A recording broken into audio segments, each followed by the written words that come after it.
لوگ کہتے ہیں نا کہ رفع الیدین کے بغیر نماز ہو جاتی ہے. میں اس سے پوچھتا ہوں کہ کیا پوچھا ہے آپ نے؟ جی رفع الیدین کے بغیر نماز ہو جاتی ہے. میں نے کہا نہیں ہوتی. میں کہتا ہوں بھائی نہیں ہوتی. میں کہہ رہا ہوں نہیں ہوتی. آپ شروع کریں رفع الیدین کے بغیر نماز. کیسے شروع کریں گے؟ کہتا ہے جی وہ ایسے. میں کہنا ایسے یہ رفع الیدین ہے نا. کہتا ہے ہاں جی. تو میں نے کہا اس کے بغیر شروع کرنا کیسے شروع کرے گا؟ کہتا ہے یہ میں نے نہیں پوچھا, میں نے رکوع والا پوچھا ہے. میں نے کہا میں یہیں سے شروع کر رہا ہوں. شروع سے رفع الیدین نماز کا آغاز ہوتا ہی رفع الیدین سے. شروع کیسے ہوگی رفع الیدین کے بغیر نماز؟ ہاتھوں تو اٹھانا پڑے گا. کہتا ہے یہ نہیں پوچھا, رکوع والا پوچھا ہے. میں کہتا ہوں تو نے یہ کیوں نہیں پوچھا؟ پہلا پوچھ. یہ تو روزانہ کرتا ہے؟ کہتا ہے ہاں. میں نے کہا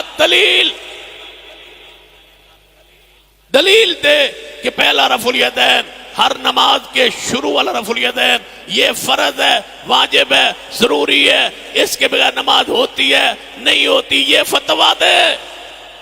جو فتویٰ پہلے کے بارے میں میں لکھ کے دیتا ہوں وہی فتویٰ دوسرے کے بارے میں. اگر پہلا فرض ہے دوسرا فرض ہے, پہلا سنت ہے دوسرا سنت ہے, پہلا واجب ہے تو دوسرا واجب ہے, پہلا مستحب ہے تو دوسرا مستحب ہے, پہلا جائز ہے تو دوسرا جائز ہے. اگر پہلے کے بغیر نہیں ہوتی میں لکھ کے دیتا ہوں, پھر دوسرے کے بغیر بھی نہیں ہوتی. اگر پیغمبر نے پہلا ہمیشہ کی ہے تو دوسرا ہمیشہ کی ہے.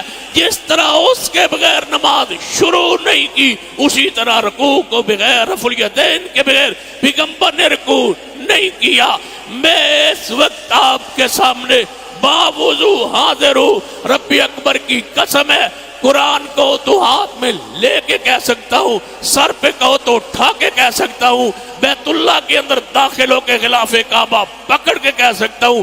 میرے پیغمبر نے ایک نماز کی ایک رکعت کا ایک رکوع بھی رفع الیدین کے بغیر نہیں کیا.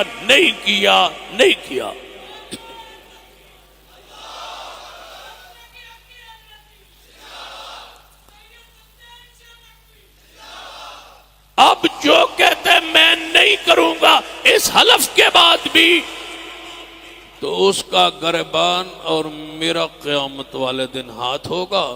اور اگر میں نے مسجد میں بیٹھ کے غلط بیانی کی ہو تو ہاتھ تیرا گریبان میرا ہو. اللہ کی عدالت ہوگی. اگر میں نے غلط بیانی کی ہے, لا علمی میں نہیں کہہ رہا, جو رفع الیدین نہیں کرتے ان کے دلائل اس وقت میرے دماغ میں سارے عقلی نقلی دلائل ضعیف جو کچھ ہے میرے ذہن میں ایک ایک دلیل گھوم رہی ہے.